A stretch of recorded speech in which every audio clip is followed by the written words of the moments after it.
3 बार में 7 पर्वों में से नरसिंगों का पर्व प्रायश्चित के दिन के 10 दिन पहले पवित्र कैलेंडर के अनुसार 7वें महीने के पहले दिन नरसिंगा फूंक कर प्रायश्चित के दिन की तैयारी करने के लिए है।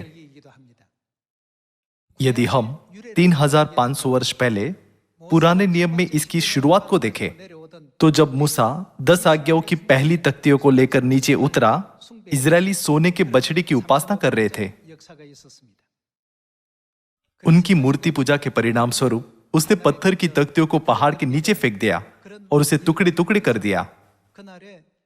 उस दिन लगभग 3000 मूर्ति पूजक मारे गए थे। उसके बाद इजरायलियों को एहसास हुआ कि उन्होंने जो किया वह गलत था। उन्होंने परमेश्वर की पवित्र इच्छा को भी महसूस किया और यह निश्चय किया कि वे कभी किसी अन्य देवता या मूर्ति की पूजा नहीं करेंगे। इसीलिए उन्होंने पश्चाताप किया और जैसा कि परमेश्वर ने कहा, 10 आज्ञाओं की दूसरी तख्तियां प्राप्त करने के लिए ऊपर चढ़ आ। मूसा 6वें महीने के पहले दिन सीने पर्वत पर चढ़ गया। वहां उसने दूसरी बार 40 दिनों तक उपवास किया और पवित्र कैलेंडर के अनुसार 7वें महीने के 10वें दिन 10 आज्ञाओं की दूसरी तख्तियां लेकर नीचे उतरा। परमेश्वर ने उस दिन को प्रायश्चित के दिन के रूप में नियुक्त किया, क्योंकि उन्होंने पापों की क्षमा प्राप्त की थी। 7वें महीने का पहला दिन नरसिंगों का पर्व इजरायलियों को यह याद दिलाने के लिए नरसिंगा फूंक मनाया गया। 10 दिनों में प्रायश्चित का दिन आएगा, इसलिए सभी इजरायली पश्चाताप करें।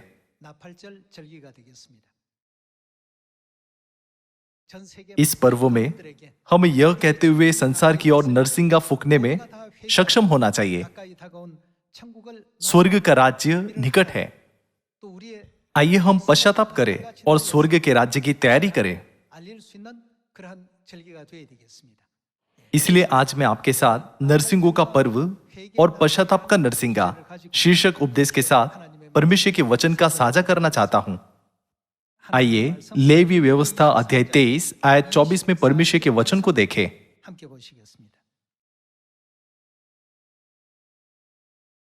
लेवी व्यवस्था अध्याय 23 आयत 24। इजरायलियों से कह कि 7वें महीने के पहले दिन को तुम्हारे लिए परम विश्राम हो, उसमें स्मरण दिलाने के लिए नरसिंगे फूके जाए और एक पवित्र सभा इकट्ठी हो। उस दिन तुम परिश्रम का कोई काम न करना और यहोवा के लिए एक हव्य चढ़ाना। पुराने नियम में यह पर्व मनाया गया था और यहां तक कि नए नियम में भी इसकी तारीख नहीं बदली। मसीह ने मेमनों और बकरों जैसे पशुओं के बलिदान से आराधना करने के तरीकों को आत्मा और सच्चाई से आराधना करने में बदल दिया, चूंकि मसीह उस बलिदान की वास्तविकता बने। पुरानी वाचा की व्यवस्था नई वाचा की व्यवस्था में बदल गई, लेकिन तारीखों के बारे में क्या? परमेश्वर ने हमें उन्हीं तारीखों पर उसे मनाने की अनुमति दी। पश्चाताप की घोषणा करने का पर्व प्रायश्चित के दिन से 10 दिन पहले परमेश्वर ने इजरायली को पश्चाताप करने के लिए कहने के लिए नरसिंगा फूंकने दिया। आइए हम पश्चाताप के संबंध में परमेश्वर की इच्छा जानें। आइए हम भजन संहिता 7 पर जाएं। आइए हम भजन संहिता अध्याय 7 आयत 10 पर एक नजर डालें। मेरी ढाल परमेश्वर के हाथ में है, वह सीधे मन वालों को बचाता है। परमेश्वर धर्मी और न्यायी है, वरन ऐसा ईश्वर है जो प्रतिदिन क्रोध करता है। यदि मनुष्य न फिरे तो वह अपनी तलवार पर सान चढ़ाएगा। वह अपना धनुष चढ़ाकर तीर संधान चुका है और उस मनुष्य के लिए उसने मृत्यु के हथियार तैयार कर लिए हैं। वह अपने तीरों को अग्नि बाण बनाता है। यदि कोई व्यक्ति पश्चाताप नहीं करता है तो परमेश्वर अपनी तलवार पर सान चढ़ाएंगे। हमने स्वर्ग में पाप किया और इस पृथ्वी पर निकाल दिए गए, लेकिन चूंकि वे पापी धर्मी होने का नाटक करते हुए ऊंचा होना चाहते हैं, इसलिए परमेश्वर हर दिन अपना क्रोध दिखाते हैं। यह भी लिखा है कि यदि कोई व्यक्ति पश्चाताप नहीं करता है तो परमेश्वर अपनी तलवार पर सान चढ़ाएंगे और धनुष चढ़ाकर तीर संधानेंगे। भजन संहिता की पुस्तक में लिखा गया है कि जो लोग पश्चाताप नहीं करते हैं उनके लिए केवल विनाश, मृत्यु और भय होगा। आइए हम यहेजकेल अध्याय 18 पर एक नजर डालें। यहेजकेल अध्याय 18 आयत 30। प्रभु यहोवा की यह वाणी है, हे इजराइल के घराने, मैं तुमसे हर एक मनुष्य का न्याय उसके चाल चलन के अनुसार ही करूंगा। उन्हें क्या करना चाहिए? पश्चाताप करो और अपने सब अपराधों को छोड़ो, तभी तुम्हारा अधर्म तुम्हारे ठोकर खाने का कारण न होगा। परमेश्वर हमसे कहते हैं कि हम पाप में न रहे, पापमय कार्य न करते रहे, लेकिन जल्दी से पाप से दूर हो जाएं। परमेश्वर कहते कि यदि हम अपने अपराधों से दूर हो जाएं, तो हम नष्ट नहीं होंगे। आइए हम लूका की पुस्तक अध्याय 13 के साथ जारी रखें। लूका अध्याय 13 आयत 2। यह सुन उसने उनसे उत्तर में यह कहा, क्या तुम समझते हो कि ये गलीली और सब गलीलियों से अधिक पापी थे कि उन पर ऐसी विपत्ति पड़ी? मैं तुमसे कहता हूं कि नहीं, परंतु यदि तुम मन न फिराओगे तो तुम सब भी इसी रीति से क्या होगा? नष्ट होंगे। सभी लोगों, सबसे महत्वपूर्ण संदेशों में से एक जो परमेश्वर ने पुराने नियम और नए नियम में मानव जाति को दिया, वह है पश्चाताप। परमेश्वर ने कहा, यदि तुम मन न फिराओगे तो तुम सब भी इसी रीति से नष्ट होंगे। हम इस पृथ्वी पर क्यों आए? क्या हमने नहीं सीखा कि यह पाप के कारण था? हमें यह समझना चाहिए कि परमेश्वर ने हमें स्वर्ग में किए गए पापों के लिए पश्चाताप करने का समय दिया है, लेकिन हम इसके बारे में पूरी तरह से भूल जाते हैं और पापियों के रूप में पश्चाताप किए बिना ऊंचा होना चाहते हैं, मानो हम धर्मी हो। हम इसे महसूस किए बिना अपना जीवन जी रहे हैं। इसीलिए बाइबल कहती है, वह प्रतिदिन क्रोध करता है। यह हम पापियों के कारण है। जब पापी स्वयं को नम्र करते हैं तो परमेश्वर उन पर दया कर सकते हैं, लेकिन वे ऐसे जीते हैं जैसे उन्होंने कभी भी पाप न किया हो, और वे यह भी चाहते हैं कि दूसरे उनके साथ अधिक अच्छा व्यवहार करें। इसीलिए परमेश्वर हमें यह शिक्षा देते हैं, नम्र बनो, एक दास की तरह बनो, सभी की सेवा करो। नरसिंगों के पर्व के माध्यम से हमें सत्य के इन वचनों को महसूस करना चाहिए और सभी लोगों को प्रचार करना चाहिए। चूंकि स्वर्ग का राज्य निकट है, इसलिए हमें पश्चाताप का जीवन जीना चाहिए। आइए हम यह चेतावनी उन लोगों को दे जो भूल गए हैं कि वे पापी हैं, ताकि वे पश्चाताप कर सके और उद्धार पा सके।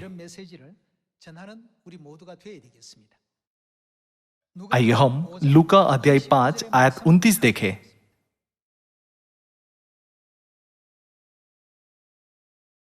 तब लेवी ने अपने घर में उनके लिए एक बड़ा भोज दिया और चुंगी लेने वालों की और अन्य लोगों की जो उनके साथ भोजन करने बैठे थे एक बड़ी भीड़ थी। इस पर फरीसी और उनके शास्त्री उनके चेलों से यह कहकर कुड़कुड़ाने लगे, तुम चुंगी लेने वालों और पापियों के साथ क्यों खाते पीते हो? यीशु ने उनको उत्तर दिया, वैद्य भले चंगों के लिए नहीं परंतु बीमारों के लिए आवश्यक है। मैं धर्मियों को नहीं परंतु पापियों को। वह पापियों को किस लिए बुलाने आए? मन फिराने के लिए बुलाने आया हूं। यीशु ने कहा, मैं पापियों को मन फिराने के लिए बुलाने आया हूं। लूका की पुस्तक अध्याय 19 में उन्होंने क्या कहा? उन्होंने कहा कि वह हमें बचाने आए हैं। पश्चाताप और उद्धार निकटता से संबंधित है। 회개치 못하는 사람, जो लोग पश्चाताप नहीं करते हैं और जो यह नहीं जानते कि वे वास्तव में कौन हैं, वे कभी भी परमेश्वर के उद्धार में भाग नहीं ले सकते। 하나님의 구원에 동참할 수가 없습니다. चूंकि हम पापी हैं, इसलिए परमेश्वर हमें स्वयं को दीन करने और दूसरों की सेवा करने के लिए कहते हैं, 더욱더 है ना? 섬기는 자가 되라고 이렇게 교훈하신 것 아니겠습니까? इस संसार में कौन माता पिता प्रसन्न होंगे जब उनकी संतान दूसरों की तुलना में निम्न पद पर रहकर उनकी सेवा करे? यदि हमें इस बात की सही समझ है 나라에 कि हमने स्वर्ग में क्या किया है, 하고 이 땅에 तो हम खुद से पूछ सकते हैं, 올바르게 또 이해하고 हमें इस पृथ्वी पर किस तरह का जीवन जीना चाहिए? 어떤 눈높이에 맞추며 살아가야 इस तरह आज इस क्षण से भी हमें स्वयं पर विचार करना चाहिए। 한번 되돌아볼 수 있는 우리 모두가 반드시 되셔야 됩니다. 그래서 इसीलिए यीशु ने कहा, मैं धर्मियों को नहीं परंतु पापियों को मन फिराने के लिए बुलाने और उनका उद्धार करने आया हूं। 그들을 구원시키기 위해서 이 땅에 왔단 말이죠. सभी लोगों, परमेश्वर अपनी संतानों को उच्च पदों पर रख सकते हैं और उन्हें एक सुंदर जीवन जीने दे सकते हैं, 이런 위치에 하나님께서 우리를 다 두실 수 있는데 लेकिन वो क्यों चाहते हैं कि हम सेवकों के रूप में निम्न पदों पर रहते हुए 더욱더 एक विनम्र जीवन जिए? 이러한 삶을 살기를 왜 바라시겠습니까? सभी माता पिता चाहते हैं कि उनकी संतान दूसरों के द्वारा प्रशंसा प्राप्त करे, 바라는 바입니다. लेकिन परमेश्वर चाहते हैं कि हम नम्र बने। 더 낮아지기를 바라시고 इस सब के पीछे उनकी इच्छा क्या है? 우리가 하늘나라에서 죄인 신분으로서 ऐसा इसलिए है क्योंकि हम यह न भूलते हुए हर दिन पश्चाताप का जीवन जीना चाहिए कि हम इस पृथ्वी पर इसीलिए आए क्योंकि हमने स्वर्ग में पाप किया था। 전부가 죄인들인데 हम सभी पापी हैं। 심내 받고 भले ही हमने सियोन में बपतिस्मा लिया है, 의인인 것 같이 फिर भी हम खुद को धर्मी और दूसरों से श्रेष्ठ मानते हैं। 죄인이 जब एक पापी पापी की तरह जीवन जीता है तो दूसरे उसे दया की दृष्टि से देखेंगे और उस पर दया करेंगे। 여김을 받을 수 있습니다. लेकिन चूंकि पापी ऐसे जीते हैं जैसे कि उन्होंने पाप नहीं किया, इसीलिए परमेश्वर कहते हैं, मैं प्रतिदिन क्रोध करता हूं। यह भजन संहिता अध्याय 7 में लिखा गया है। क्या हमें ऐसी जीवन शैली को त्याग नहीं देना चाहिए? आज के क्षण से हमें पहले यह सोचना चाहिए, हम इस पृथ्वी पर क्यों आए? 생각하면서 तब हम खुद को नम्र कर सकते हैं। हम खुद को याद दिला सकते हैं कि हम पापी हैं 이것만 해도 और यह कहते हुए हमेशा परमेश्वर को धन्यवाद दे सकते हैं, 감사를 드릴 मैं इसके लिए भी आभारी हूं। आइए हम प्रेरितों की पुस्तक अध्याय 2 को देखें। प्रेरितों अध्याय 2 आयत 37। तब सुनने वालों के हृदय छिद गए और वे पतरस और शेष प्रेरितों से पूछने लगे, हे भाइयों, हम क्या करें? 형제들아 우리가 어찌 पतरस ने उनसे कहा, मन फिराओ और तुम में से हर एक अपने अपने पापों की क्षमा के लिए 예수가 यीशु मसीह के नाम से बपतिस्मा ले, 침례를 받고 तो तुम पवित्र आत्मा का दान पाओगे। 그리하면 성령을 선물로 받으리니라고 했습니다.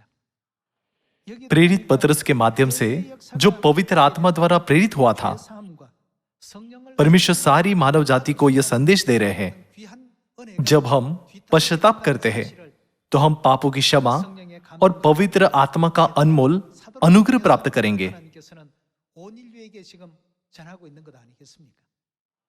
예.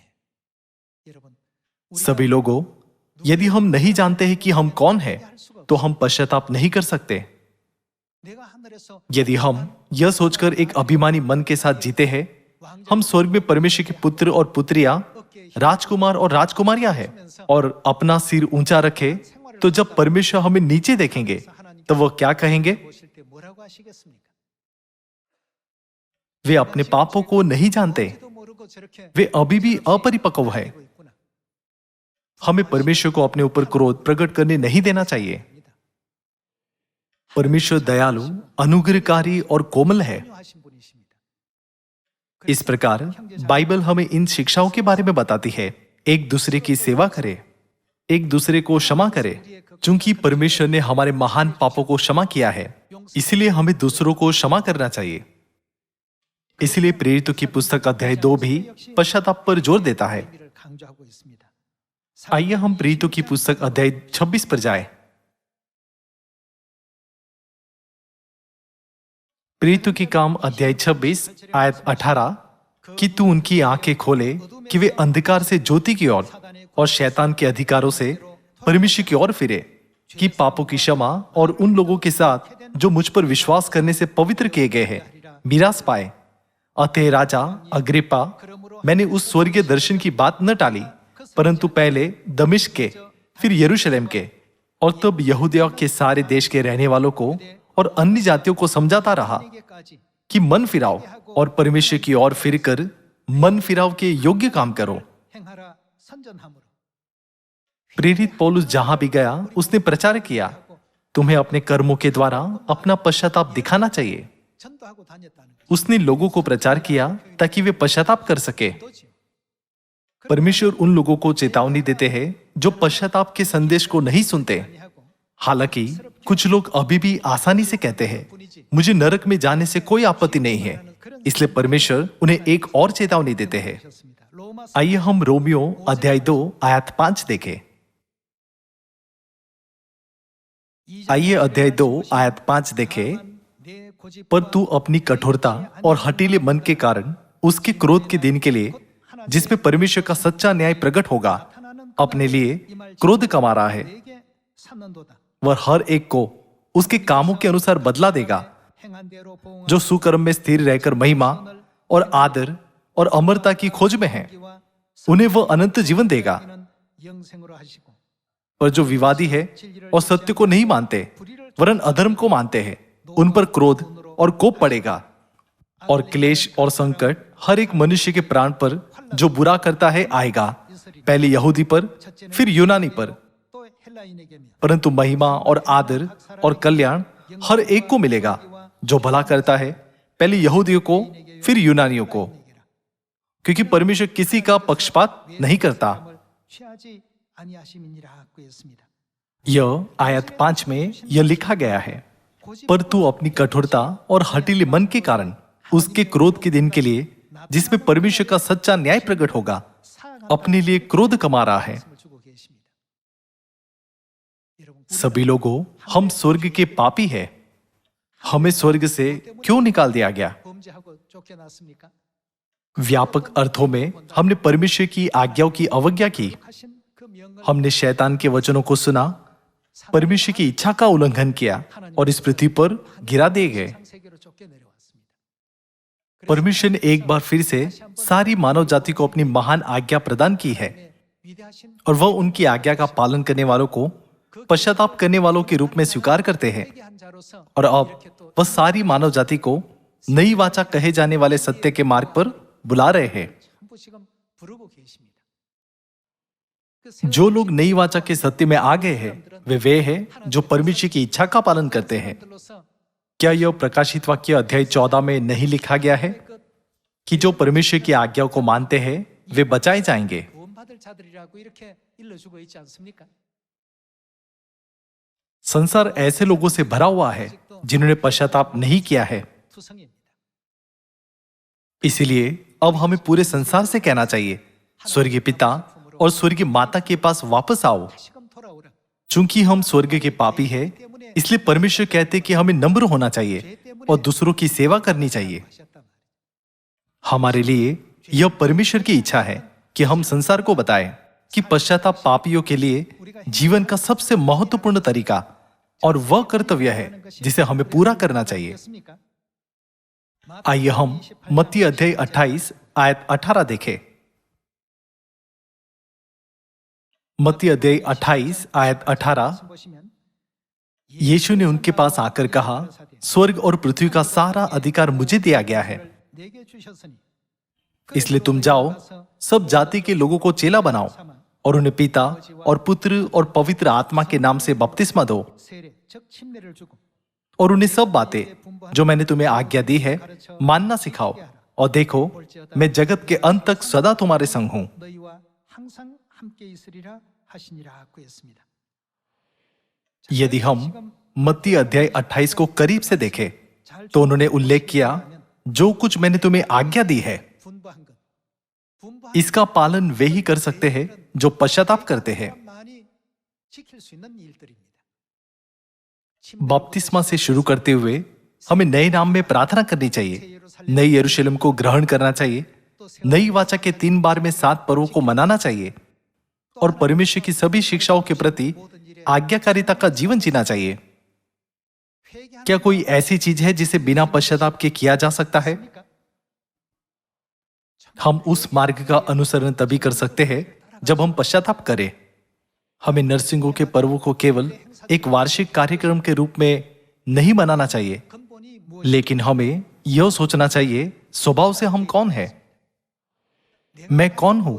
मैं इस पृथ्वी पर क्यों आया? 땅에 왔는가? इस पृथ्वी को छोड़ने के बाद मैं कहां जाऊंगा? 어디로 갈 것인가?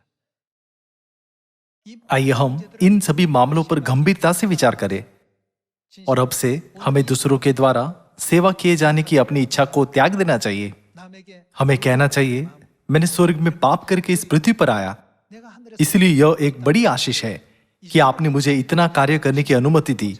आपका बहुत बहुत धन्यवाद। 너무나도 감사하다. जो लोग यह महसूस नहीं करते कि वे पापी हैं, वे कभी भी सभी परिस्थितियों में धन्यवाद नहीं दे सकते। 살 수 없습니다. सब कुछ असंतोष से भरा होगा। 성이죠. क्या वह नहीं जानता कि मैं कौन हूं? 밖에 안 해줘. वह मेरे साथ इस तरह का व्यवहार कैसे कर सकता है? 그 말 ऐसा विचार करने से पहले कृपया ध्यान से सोचे कि हम कौन हैं। हम कौन थे?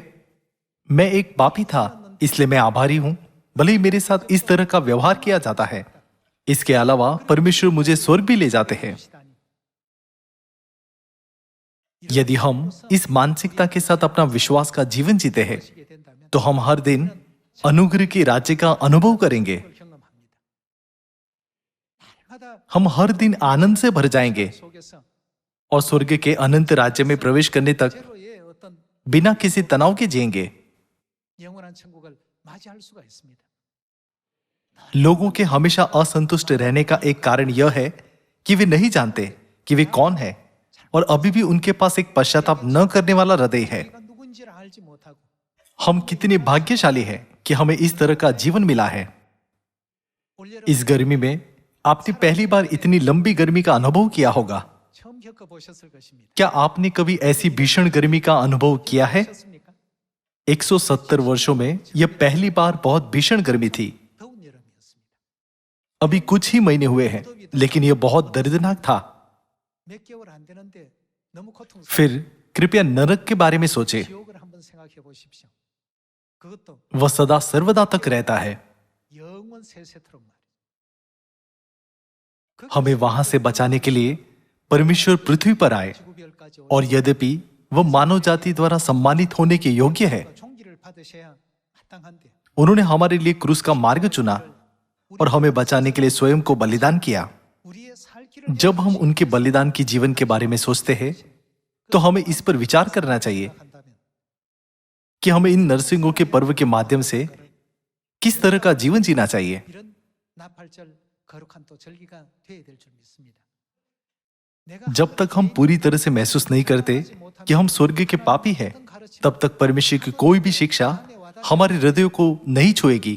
뭐 이런 좋은 말씀 हम अंत में यह सोच सकते हैं, परमेश्वर ने हमें बहुत अद्भुत वचन दिया है।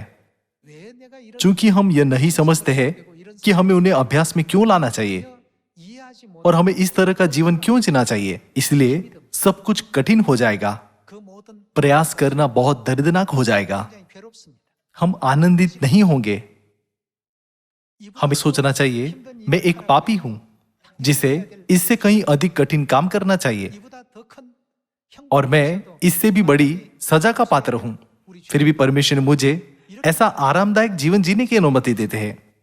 सचमुच मुझे ऐसी अतुलनीय आशीष मिल रही है। 축복과 행복 속에 살고 있구나. मेरा मानना है कि यह वह विचार हमारे पास किसी भी स्थिति में होना चाहिए। 하나님께 감사 हमें हर दिन परमेश्वर को धन्यवाद और महिमा देनी चाहिए। 줄 믿습니다. इसीलिए मत्ती अध्याय 28 में यीशु ने हमें बताया कि जब हम पश्चाताप करें, तभी हम दूसरों को प्रचार कर सकते हैं और यीशु की शिक्षाओं का पालन कर सकते हैं। 보셨고요. 우리 योना की पुस्तक में हम देख सकते कि जब योना ने पश्चाताप नहीं किया, तो उसे परमेश्वर की आज्ञाओं की अवज्ञा की। 자꾸만 불순종하려고 भले ही परमेश्वर ने कहा, निन्वे में जाकर मेरी इच्छा का प्रचार कर, 전하라고 하는 लेकिन उसने तरतीश को भागने की कोशिश की। 다시스로 도망가려고 말이죠. हालांकि समुद्र में एक भयानक तूफान आया और उसका जहाज टूटने वाला था। उसने महसूस किया कि यह एक प्राकृतिक घटना नहीं है, बल्कि परमेश्वर यह कर रहे हैं। 나를 지금 흔들고 계시는구나 하는 것을 느꼈습니다.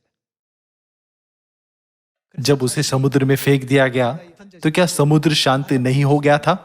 잠잠해져 버리지 않습니까? जब वह 3 दिनों तक महामच्छ के पेट में रहा तो उसने पश्चाताप के साथ परमेश्वर से ईमानदारी से प्रार्थना की। 멸하고 간곡한 회개의 기도를 올립니다. 그 회개 पश्चाताप करने के बाद वह अपने मिशन को पूरा करने में सक्षम था। वह परमेश्वर की इच्छा का प्रचार करने गया। अब से 40 दिन के बीतने पर निन्वे उलट दिया जाएगा। 똑바로 이제 전하러 갔습니다. 그럼 निन्वे अशूर की राजधानी थी और अशूर ने इजरायलियों को बहुत सताया था। 이스라엘 백성들을 많이 괴롭힌 민족입니다. जब परमेश्वर ने उसे उसकी राजधानी में जाकर संदेश सुनाने के लिए कहा तो वह हिचकिचाया। 자신의 그 생명 यदि वह ऐसा करता तो उसका जीवन तुरंत खतरे में पड़ जाता। 쉽게 이해할 수 있는 대목인데 하나님 लेकिन परमेश्वर ने योना से ऐसा कार्य करने के लिए कहा। 회개한 पश्चाताप करने के बाद योना 180 डिग्री बदल गया। 또 다른 요나였습니다. 회개하고 पश्चाताप करने के बाद उसने कहा, मैं मछली के पेट में मर जाता। मैंने एक नया जीवन प्राप्त किया है। 생명이다. 그래서 उसके द्वारा परमेश्वर की इच्छा का प्रचार करने के बाद 하고 나니까 पूरे राष्ट्र में राजा से लेकर दासी के सबसे छोटे बच्चे तक और यहां तक कि पशुओं तक भी सभी ने उपवास किया। 전부 금식을 했습니다. परिणाम वह नहीं था जिसकी योना ने कल्पना की थी, लेकिन इसके विपरीत हुआ। योना की चेतावनी सुनकर उन सभी ने पश्चाताप किया। 회개하니까 하나님 क्या ये योना की पुस्तक में दर्ज नहीं है 그 모든 재난을 कि सभी विपत्तियां 위해서 निन्वे से वापस ले ली गई 시게 주신 क्योंकि उन्होंने पश्चाताप किया? 요나서에 기록되어 있지 않습니까? 우리 पश्चाताप करने से पहले हम अपने स्वयं के मानकों के अनुसार परमेश्वर की इच्छा का न्याय करते हैं, 그러나 लेकिन जैसा योना पश्चाताप करने के बाद बदल गया, वैसे ही हमारे पास भी पश्चाताप नामक एक परिवर्तन बिंदु होना चाहिए। 거기에 우리 모두 हमें अब उस बिंदु पर पहुंचना ही होगा।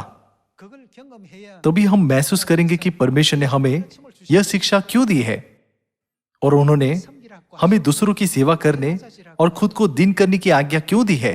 왜 하나님의 말씀에 순종하라고 하셨는지 यह सब किसके लिए था? 장래 हम महसूस करते हैं कि परमेश्वर ने हमारी खुशी, 행복을 위해서 우리의 हमारी आशीषों और हमारे अनंत जीवन 축복을 위해서 और हमारे पापों की क्षमा के लिए ऐसा मार्ग तैयार किया है। 예배하시고 इसीलिए हमें हर परिस्थिति में धन्यवाद देना चाहिए। 감사히 감사해야 됩니다. एक व्यक्ति के बारे में सोचिए जो ऐसा सोचता है वह व्यक्ति मुझसे बेहतर जीवन जी रहा है, मैं इतना गरीब क्यों हूं, और यह कहते हुए शिकायत करता रहता है, मैं ऐसा नहीं कर सकता क्योंकि मैं परमेश्वर पर विश्वास करता हूं। हम जिस दुनिया में जा रहे हैं वह अनंत दुनिया है। 그 영광 उस अनंत संसार में जाने से पहले परमेश्वर ने हमें पश्चाताप करने का समय देने के लिए शरण नगर पृथ्वी को तैयार किया। 하셨기 때문에 अब समय आ गया है कि हम अपनी कमी को पूरा करें। 완성되는 जब कोई व्यक्ति लगभग 60 वर्षों तक जीवित रहता है तो उसका व्यक्तित्व पूरी तरह से विकसित हो सकता है। 나이입니다. आइए हम उस उत्सव की उपेक्षा न करें जो 60वीं वर्षगांठ पर मनाया जाता है। 잊지 마시고 सभी लोगों जिस मार्ग की अगुवाई परमेश्वर कर रहे हैं वह मार्ग है जो हमें अनंत सुख की ओर ले जाता है। इसलिए हमें परमेश्वर को महिमा देनी चाहिए। 여러분과 제가 꼭 60वीं वर्षगांठ पर मनाए गए शरद ऋतु के पर्व के माध्यम से आइए हम योना की तरफ पश्चाताप करें 하는 영혼들을 और उद्धार के कार्य में भाग ले ताकि हम कई आत्माओं को पश्चाताप की ओर ले जा सके और प्रचुर मात्रा में अच्छे फल, यहाँ तक कि सबसे छोटी संतान को भी खोज सके। 60주년 यह आशा करते हुए कि आपने बहुत अनुग्रह प्राप्त किया है, मैं आज के उपदेश को समाप्त करना चाहूंगा। आपका बहुत बहुत धन्यवाद।